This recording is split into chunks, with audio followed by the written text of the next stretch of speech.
आज़ाद view YouTube channel में भलीकार आऊं आहियां मुख्तियार जरवार।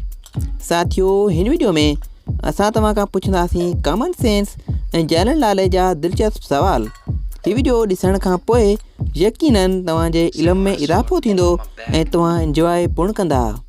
त ॿुधायो त उहो कहिड़ो जानदार आहे जेको हिकु अखि खोले ऐं ॿी अखि बंदि करे सुम्हंदो आहे।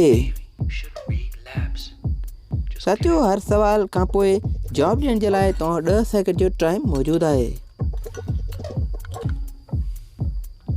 जवाब: डॉल्फिन मच्छी।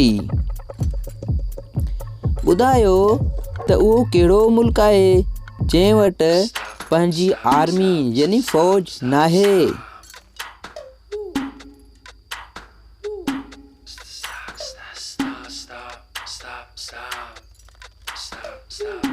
जवाब: कोस्टा रिका।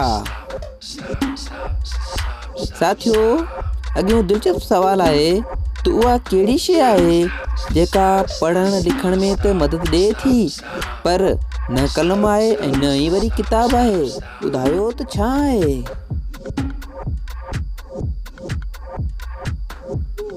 वधीक वीडियो हासिल करण जे लाइ चैनल खे सब्सक्राइब करण न विसारिजो। जवाब: चश्मो। जी हाँ साथियों, चश्मो पाए असां पढ़ण लिखण जो कमु पूर्ण कंदा आहियूं। ॿुधायो त उहो कहिड़ो मुल्क आहे जिते पाणी पेट्रोल खां बि महांगो आहे। दिलचस्प सवाल आहे। जवाब ॾियण जे लाइ तव्हां वटि 5 खां 10 सेकंड जो टाइम मौजूदु आहे।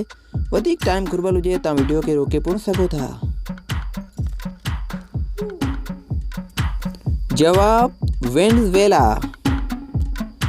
साथियों, हिन वीडियो जो आख़िरी ऐं इंतहाई दिलचस्प सवाल आहे त उहा कहिड़ी शइ आहे जेका औरत सभिनी खे ॾेई सघे थी पर पंहिंजे मुड़ुस खे नथी ॾेई सघे। कॉमन सेंस जो दिलचस्प सवाल आहे। वधीक वीडियो जे लाइ चैनल खे सब्सक्राइब ज़रूरु कंदा।